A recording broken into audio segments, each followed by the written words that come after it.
एक समय की बात है, एक छोटे से तटीय गांव में ओलिवर नाम का एक जिज्ञासु और बहादुर लड़का रहता था। ओलिवर की कल्पना शक्ति बहुत तेज थी और उसे नई नई चीजें खोजना बहुत पसंद था, लेकिन सबसे ज्यादा उसे समुंदर से प्यार था। हर दिन वह किनारे पर बैठकर लहरों को चट्टानों से टकराते हुए देखता और सोचता कि समुंदर के अंदर कितने रहेस्य छिपे होंगे। एक धूप भरी दोपहर, जब ओलिवर समुद्र तट के पास खेल रहा था, उसे रेत में आधा दबा हुआ एक अजीब सा नक्शा मिला। वह नक्शा पुराना और धूल से भरा था। उस पर एक रहस्यमय द्वीप, एक खजाने का संदूक और एक बड़ा लहराता हुआ समुद्री राक्षस बना था जो खजाने की रक्षा कर रहा था। नक्शा थोड़ा फीका हो चुका था, लेकिन ओलिवर पढ़ सका।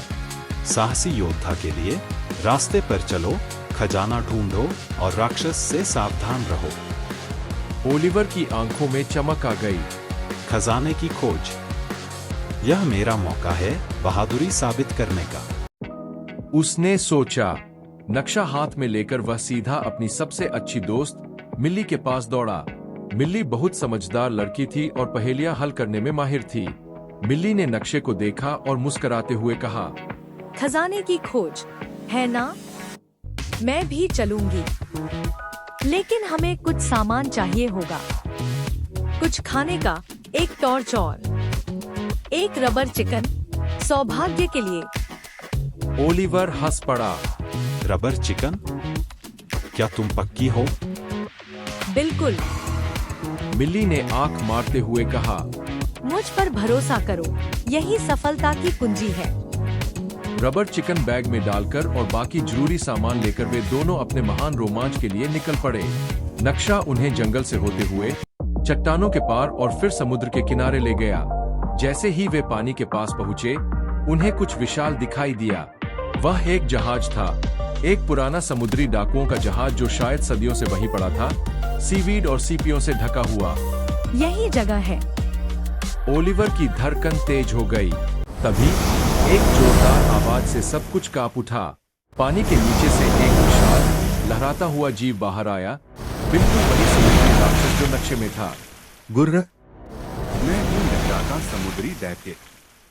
राक्षस ने गरजते हुए कहा।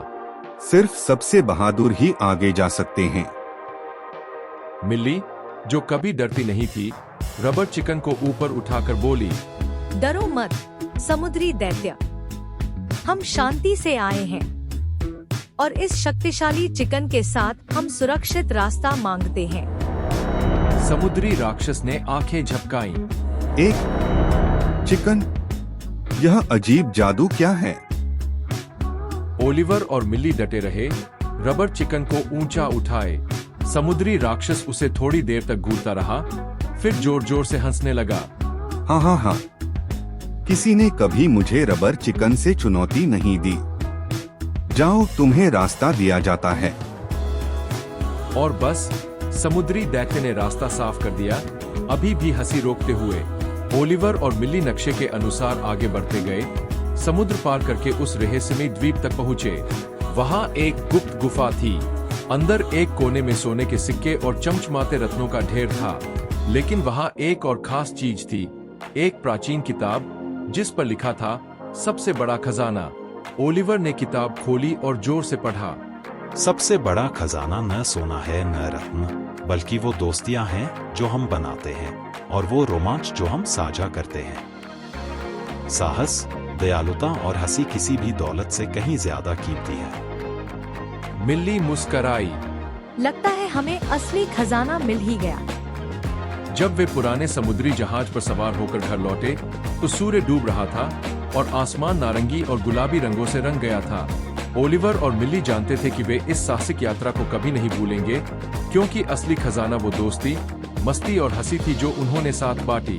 और जहां तक रबर चिकन की बात है, वह बन गया उनका सौभाग्य का प्रतीक, यह याद दिलाने के लिए कि कभी कभी थोड़ी सी मस्ती और हंसी सबसे बड़ी चुनौती को भी आसान बना सकती है। कहानी की सीख, जिंदगी के सबसे बड़े खजाने सोना या हीरे नहीं, बल्कि दोस्ती, साहस और वो हंसी होती है जो हम दूसरों के साथ बांटते हैं।